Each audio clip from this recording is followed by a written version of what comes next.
запугать армян, тем более из Абхазии, невозможно. Вот это просто возможно, поэтому серьезные политические силы в Абхазии это понимают. Другое дело, что армянская община, она солидная в Абхазии, и, в общем-то, ее представители занимают видные места, сказать, в этой системе власти, очень своеобразной системе власти, которая сложилась в Абхазии в последние десятилетия.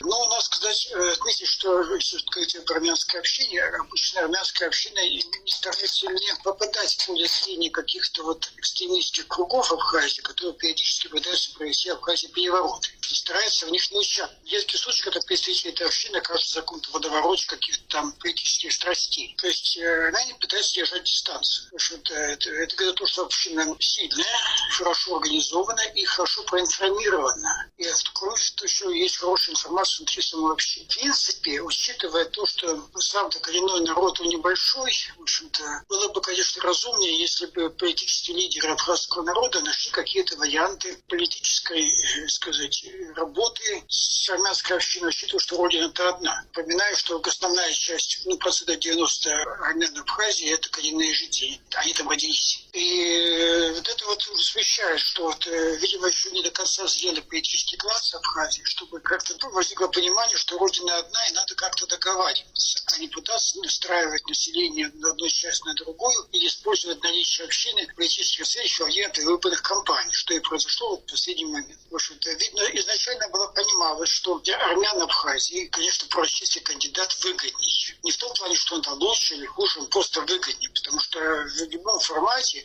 если будут какие-то проблемы для армянской общины в Абхазии, конечно, заступится в первую очередь Россия.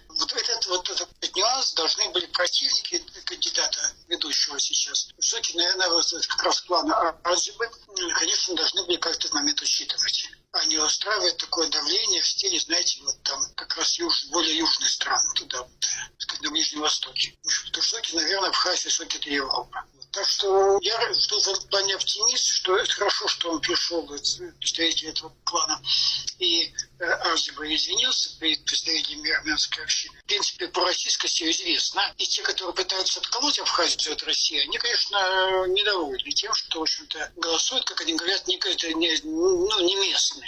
Это неправда. Они там местные, в общем-то, они там родились, повторяю. В общем-то, они пытаются это такая политика разделения власти, понимаете? То есть разделенное общество, она проще управляется. Я не исключаю того, что это последняя капля при весе одного из кандидатов. Но надо было это учитывать по перевыборной стратегии, работать с армянской общиной. Если углубиться в эту тему, идет борьба ведь не за просто какие-то возможности, заработать деньги на природе Абхазии, доступ к теплому морю, приемки туристов, на деньгах. На самом деле не только это. На самом деле решается вопрос о будущем пути развития Абхазии.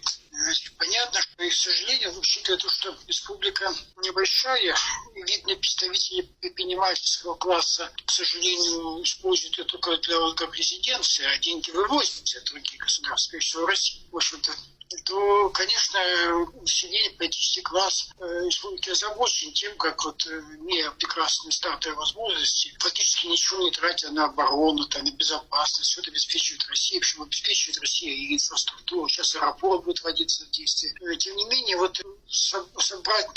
собраться и сделать такой небольшой, очень выгодный для всех рай, что где-то все есть, нетронутая природа и так далее, не получается. И я надеюсь, что новое руководство, которое будет избрано на этих выборах в втором туре 1 марта, она как раз уделит большое внимание этим проблемам, сделать такой, знаете, как абхазский такой, как бы сказали по-русски, сход какой-то вечер. Как жить дальше? Условия идеальные. Получена независимость, знаете. Все, то есть это такой шанс для абхазского народа, не будет больше в истории. Не будет. Потому что как этим воспользоваться?